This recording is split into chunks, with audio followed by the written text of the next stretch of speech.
ஒன்றும் இல்லை, நீங்கள் ஃப்ரீயாக எங்கேயாவது போயிட்டு ஒரு மொட்டை மாடல எங்கேயோ ஒன்று உட்காந்துக்கிட்டு ஒவ்வொருத்தருக்கும் ஒவ்வொரு பக்கம் சோதனை இருக்குல்ல, நம்மளது ரோல் என்னவா இருக்குன்னு உட்காந்து யோசிச்சு பாருங்க, பைத்தியமே பிடிக்கும். அது ரொம்ப நமக்கு கஷ்டம். நம்ம எக்ஸாம் என்னன்னு நம்ம கண்டுபிடிக்கிறது எவ்வளோ கஷ்டம் தெரியுங்களா? ரொம்ப கஷ்டம். எல்லாம் சும்மா நம்மளை நான் வேறு மாதிரி பார்க்குறேன். ஒரு நிம்மதியான வாழ்க்கை கொடுத்துருக்கான், இதில் அவன் கொஞ்சமாவது என்னை பற்றி நினச்சி பார்க்குறானா, இல்லை என்னுடைய தீனுக்காக கொஞ்சமாவது அந்த கவலையோடு இருக்கிறானா, இல்லை நான் வாழ்ந்தா போதும்னு நினைக்கிறானாங்கிற லெவலில் அந்த லைட்டான சோதனை தான் முஸ்லீம்களுக்கு. என்ன டாஸ்க் இருக்குது நமக்கு?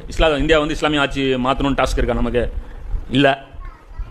வேறு என்ன இருக்குது? வேறு ஏதோ ஒரு நாட்டில் இருக்கிற அநியாயத்தை போய் அங்கே பெண்கள் குழந்தைகள் துன்புறுத்தப்படுறாங்க, நீங்களாம் இங்கே பார்த்துட்டு இருக்கீங்கன்னு அந்த மாதிரி ஏதாவது டாஸ்க் இருக்கா? இல்லை. கையில் கவர்மெண்ட்டும் இல்லை, கவர்மெண்ட்டை மாற்ற சொல்லியும் நம்மகிட்ட இல்லை. என்ன தான் வேலை நம்மளுக்கு?